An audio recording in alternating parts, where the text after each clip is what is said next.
Okay, so we're here in the kitchen and we're going to make cannoli.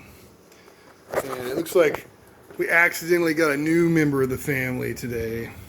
Good grief, look at this crap. Can you believe this? This was in the pool skimmer. It was going to drown. Can we say her name? Sure. As you know, I'm a big Beauty and the Beast fan, so of course I named her Belle. And Todd said we could keep her. And this is baby cat number 3. And surely that cat would be dead now if, we hadn't discovered that it was in the pool skimmer. Unbelievable. Yeah, look at her. So we saved her, and I guess we're going to keep her. You guess we are. Okay, so we're going to make cannoli. This is the mise en place for cannoli. Alright, we have our stand mixer, and here we have the ingredients for cannoli cream, and this is for cannoli dough. Now the one ingredient you're not seeing, well, two really, I'll just move over here. We've got ricotta cheese and powdered sugar just for a finish, okay? That's just a garnish of sorts. And it's ready in a sifter to be sifted onto the finished product. The ricotta, however, I just bought your average ricotta that you can get at Walmart, etc. But I put it in a cheesecloth, and I put it in a colander. I put that colander in a bowl, and it's been draining, and all of that drained out of the ricotta. Okay? This is to make it more dry. And now I'm going to take this and I'm going to push it through a sieve, and it's going to become nice and creamy. Now you could avoid all of this two different ways. You could add a little cream cheese to it, or you could buy what's called ricotta impastata, which has already been pressed. So I'm going to press this, and I'll show you in a moment what I'm going to press it with, and then I'll show you the final product once I've pressed it, and then I'll proceed to make the cream. So this is what I'm going to use, this strainer, this sieve, and this bowl. I'm just going to press it right through there. It's going to gather up on the bottom. I'll scrape it off of the bottom with a rubber spatula. And we only needed 2 cups for this recipe. So once I have 2 cups, I'll stop and we'll proceed to the stand mixer. Just to give you a little peek at what I'm doing here, I'm just mushing it right through that. And it's going to come out in the bowl. I'm just going to continue to do that. Okay, so we've pressed our ricotta. This is our pseudo impastata. And that's really our main ingredient in the cream. We're going to put that in the mixer. And we're going to turn it on, but we really don't need to worry about it much. If you're just using ricotta that maybe you've drained a little, you might need to let it just get good and broken down a little bit before you add your sugar. This is 2 cups of ricotta. This is 2/3 of a cup of sugar. Basically, you want 3 times as much ricotta as you have sugar. Okay, you don't have to make this amount, but that's the ratio. Into this, I'm going to put a tablespoon of vanilla.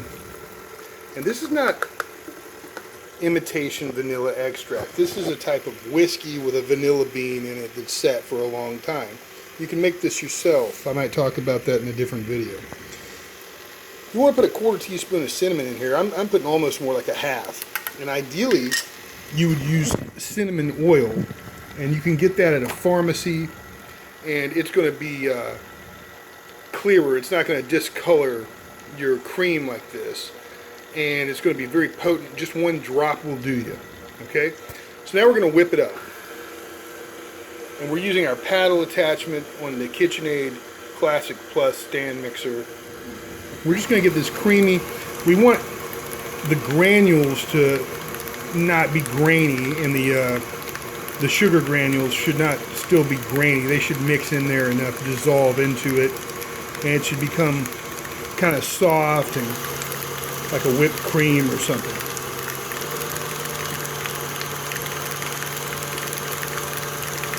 It's going to make this lovely sound here, this slapping noise. Now I'm going to just go down the sides with a rubber spatula one time.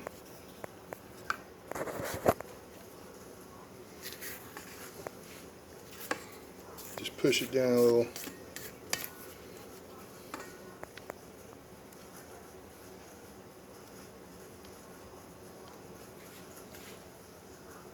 And then do that again.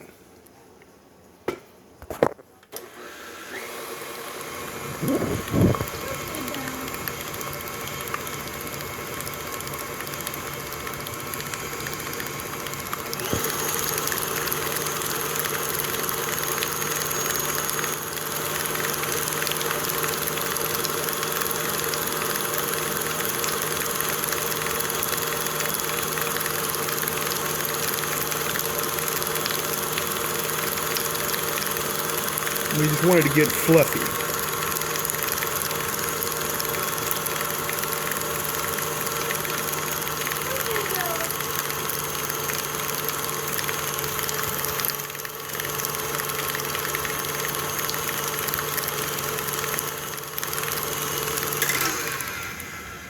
Examine this.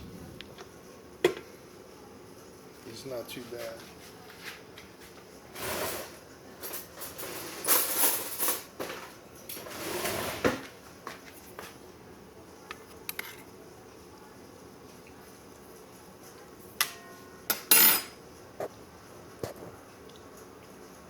It's not bad. We're going to go with that. And we're going to go ahead and put our chocolate chips in there.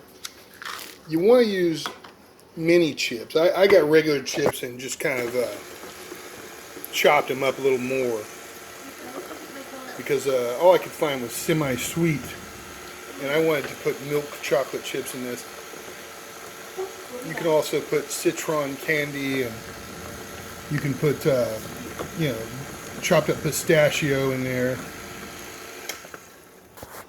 Now all of this I'm going to put into a Ziploc bag. You could put it into a pastry bag and pipe it into the finished cannoli shells. And we'll go on to make those cannoli shells in just a moment here. So now that we added our 1/3 cup of chocolate chips into the mix, we're going to put it into a Ziploc bag. Now you can put it in a pastry bag, like I say, but what I've done is inverted the top and put it in a cup here to make it easy for me to spoon the mixture into the bag. Then I'll seal it. We'll put it in the refrigerator and let it chill for a while. So I got the stuff into the Ziploc bag, and when the time comes, I'll cut that corner off and we'll squeeze it from the other end, and it'll pipe right into the cannoli. Now we switch to our dough hook attachment, and it's going to not fill up very much in the bowl, so it's going to take a bit of time for it to come together. And when it does, it's a very dry and hard kind of dough. Okay, so we're not going to finish it in the machine. We're just going to let it come together in the machine. Then we're going to take it out. We're going to knead it for maybe up to 7, maybe up to 10 minutes. Then we're going to wrap it in plastic and put it in the refrigerator and let it chill. Ideally, you would just do this part first. Maybe I should have done this part first, but we're going to do it now. So, what is that? That's 2 cups of flour. No, it's 1 cup of flour. Here you got 3 tablespoons of granulated sugar. Here's 2 tablespoons of lard. All right. You don't have to use lard. I would say if you have something against it, like you're a vegetarian that doesn't want to eat the lard, then don't put it in there. But butter will not do the same. This is 2 tablespoons of white wine vinegar, which is not the same as white vinegar. This is white wine vinegar. It's sweeter. It still has about the same amount of acetic acid, and you're going to find that a lot of recipes call for Marsala wine from Sicily, which cannoli are from Sicily. But we're going to use this. This is a tip from Buddy Valastro, the cake boss. Hi, Buddy, if you ever watch this video. We're going to put an egg in there. Yeah, we'll go ahead and put it in there. quarter teaspoon of cinnamon. Really, I'm putting almost like a half a teaspoon. Quarter teaspoon of salt. And we're just going to let that come together in the You didn't want it. mixer.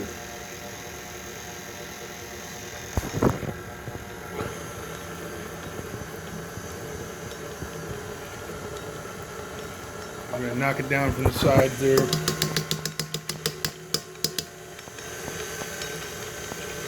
Then get a rubber spatula. Start to come together in there. Just knock it down a little bit.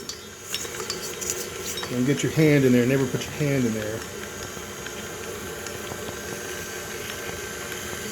And also, you don't need a stand mixer for any of this. Alright, you could do this just on the counter, just like making pasta. And it's not too different from a pasta dough.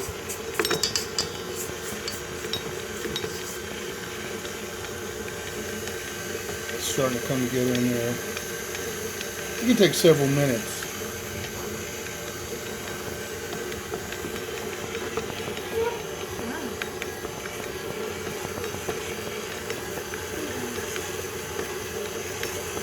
This is really picking up now. It's picking up everything. Get that wet stuff off the sides.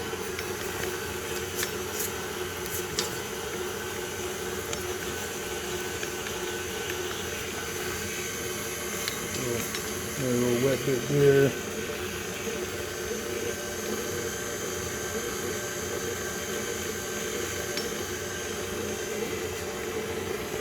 So it's basically come together now. Let it go for another minute here. And then we're going to take it out, put it in some plastic wrap.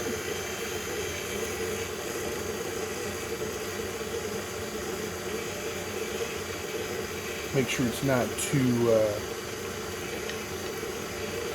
wet or too thin. You know, we want it to have some sturdiness to it. So I'm going to pause and take that out of there. So for me, that dough's a little sticky. I put a little flour to work the dough on the counter. But for me, it's a little sticky. So I'm going to incorporate some more flour into the dough by kneading it in. I'm doing this one-handed. I'm going to have to pause while I do that. But I am going to work some more flour into it. So I put a little extra flour on there. I'm just going to work it in.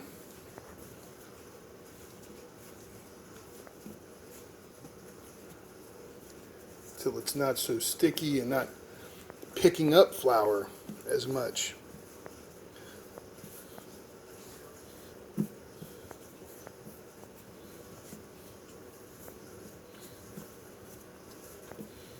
I'm going to knead this for quite a while, maybe about 7 minutes, a lot longer than I would want to put on video, unless I was maybe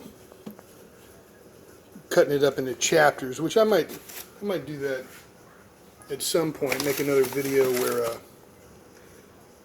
I just do it in real time and cut it up into chapters for you, so that you can just skip right to the next step if you like, without having to fast forward at all. I could show it in real time. I think that's probably a good way to do it. But doing this one-handed, I'm not going to be able to do that. I'll have to have a tripod kind of set up or something like that.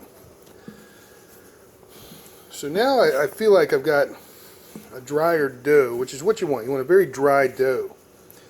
And what I've done here is just worked more flour into the dough. So I'm going to continue to do this for a bit. I'm not going to add any more flour than I already have. But I am going to wrap it in plastic, cling wrap after that. And I'll show you that. So here's the cling wrap. We're going to wrap it up in there and put it in the refrigerator for a good half an hour, maybe more. And then we'll roll it out, and we're going to cut it into 4-inch strips and then into 4-inch squares.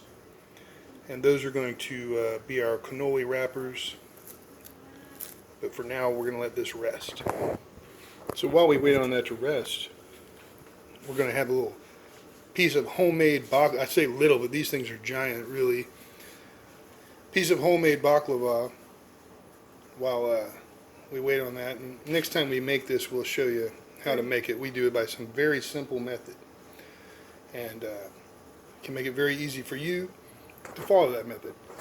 So we'll record that next time we make it. Also, it's a good time to put away the stand mixer and to clean up. And while I'm at it, I'm going to show you our setup for frying the cannoli shells. And I want to mention, there's going to be, in the finishing touch after piping, you're going to want some chocolate chips to dip the ends in, and you're going to need a little egg wash when you're frying. So this is just an egg that we're going to beat. And over here we have a fryer, and we've got a couple inches of lard, and we've got it set right now to 3, but we're going to put it on 360 when it's time. For now, I'm just going to turn it off because we have time. But I wanted to melt that lard in there, and we're going to fry in lard at 360. Now, you don't have to use lard. If you want to use some other kind of oil or something, that's fine. But the lard's going to add a more authentic, sweeter taste to the shell. Also, we have here just a place to set the shells, to let them drain, a pair of tongs, and we have these cannoli forms, and we made these ourselves. This is a 1-inch dowel, and what you see here is just one 4-foot dowel that we cut into 5.5-inch segments, and then on a brick just smoothed out the ends and took it and just rubbed it on a brick like this to give it a little sort of bevel on the edge. I know it's not showing up very well, but each little edge is beveled just a little bit. And you know, when you're using a chop saw to chop them, you're going to get some sawdust, a little extra around the edge there that you want to just get off of there. And then I just soaked them in peanut oil. I suppose there are other things you could use, linseed oil maybe, I don't know. I use peanut oil. And you want the shell to be kind of loose around there because you want grease to get on the inside to cook the inside of the shell too. But we'll get to all of that when we do the actual frying. I'm going to pause now. I'm going to put away the stand mixer and clean the dishes that I've used so far. So our dough has been resting for a while. I'm going to take it out of the plastic wrap here. I'm going to flour the surface a little. And I'm going to use a couple of rolling pins maybe. I may use this nice olive wood one, or I probably will use this one because it has these little rings on there that's going to regulate the thickness and give us a nice even thickness of dough. And that's the one I think I'll probably use. So I'm going to roll this out, and then I'll cut it into some strips, and then cut those into squares. I'm going to do that now. I'm going to flour the surface a little bit, and then I'll do that. So I've rolled it out. What I'm going to do is cut about a 4-inch strip, and then cut that into 4-inch squares. And we're not making a whole lot of cannoli here, but usually you don't want to re-roll the scraps. If you have about a 4-inch round cookie cutter, you can squeeze that down and make an oval and cut ovals, and those are nice too.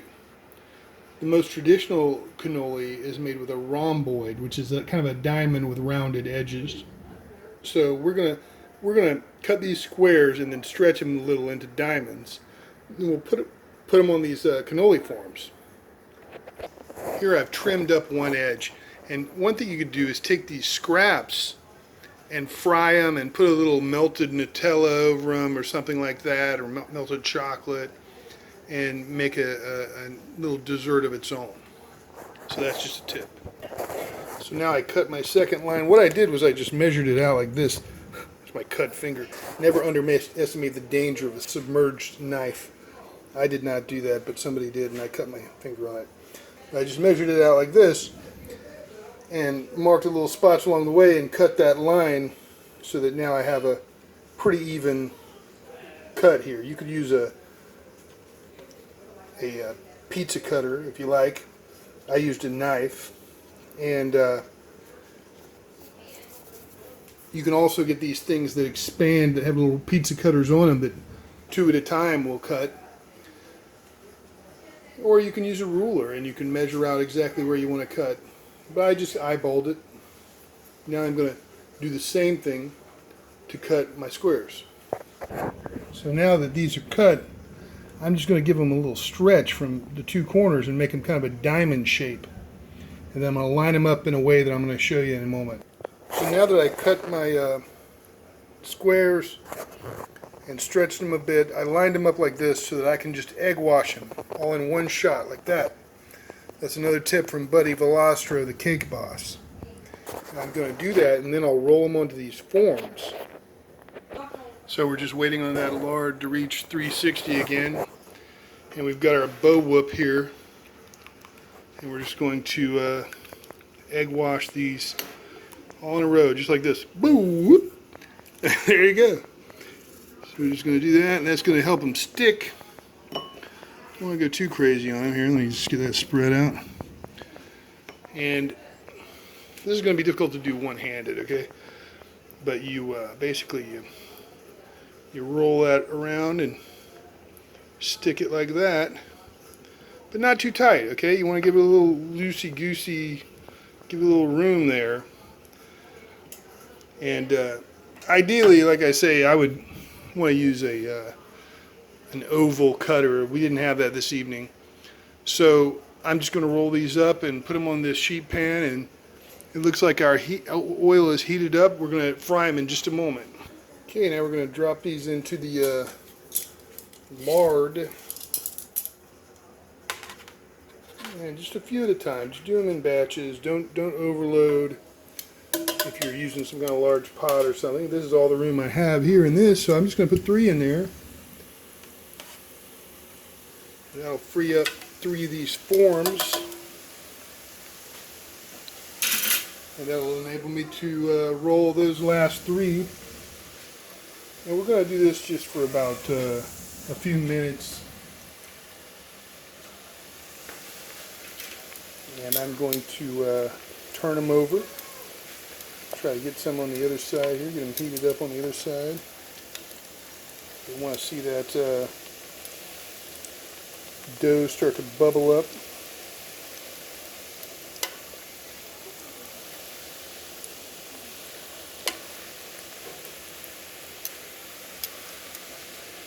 And we're just going to proceed in that fashion. When they start to brown a little bit, not too brown, then I will, take them out.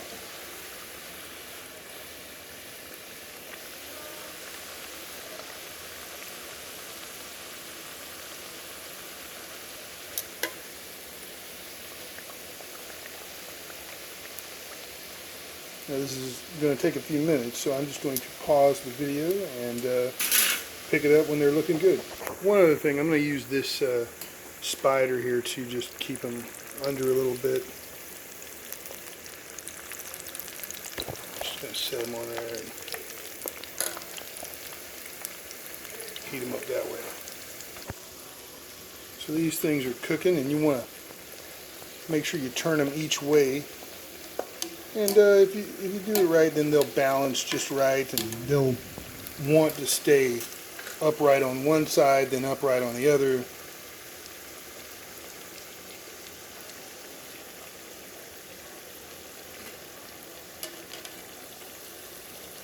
That looks pretty good. I'll take these out of there. Not as bubbly as I would like them to be. Put a few more in here.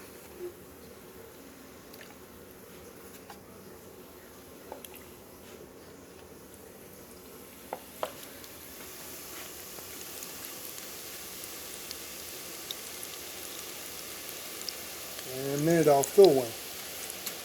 And record that, and that'll be it for the video. You see how that one I turned it over? And if you do it just right, it'll stay that way. They've got to kind of flatten out, really.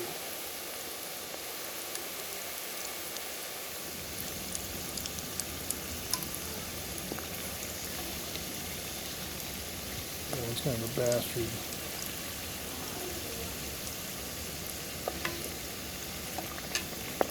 I'll just give it a little extra guidance.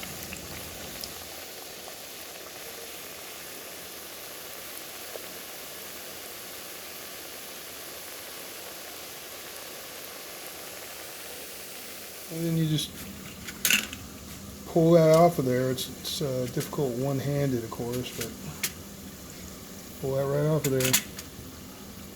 These can remain in a Tupperware or something like that for months at a time. They're not going to go bad. There's no need to refrigerate them, but you can if you want. I'll finish these up and then I'll fill one. Okay, this part's not going to be easy one-handed. But I snipped the corner off and I'm going to fill a cannoli shell. I'm going to really probably need Dottie to come hold the camera. Now, what we're going to do is poke it in here, squeeze the bag, pull out, and then down. None of this circular motion or in and out motion, just one swift motion where we fill the shell. Okay? So I want you to keep that framed up so they can see what I'm doing. And I'm just going to stick that in there and get a good grip on it. It's okay, Bill. Sticking that in there. Going to come out till it's the amount we want and down. And don't be chintzy with it. And we're going to come out and down. Ooh, that looks okay? good. That's all there is to it. I'll do one more. Keep in mind, I am holding a kitten, so if it's a little shaky. Stick it in there. Come out, you get the amount you want, and then down. None of this whack motion. Come out and down. And that's it. That looks good. Now the final touches. Are you paying attention to the camera? Yes. Final touches. Alright, let me help you. Is put a little chocolate chip.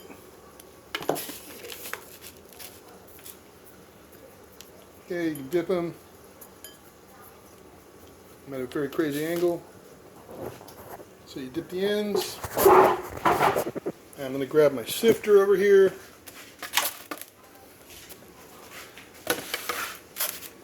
And just a little powdered sugar. That's probably too much. But there you go. That's done. All right, there they are. Thank you very much.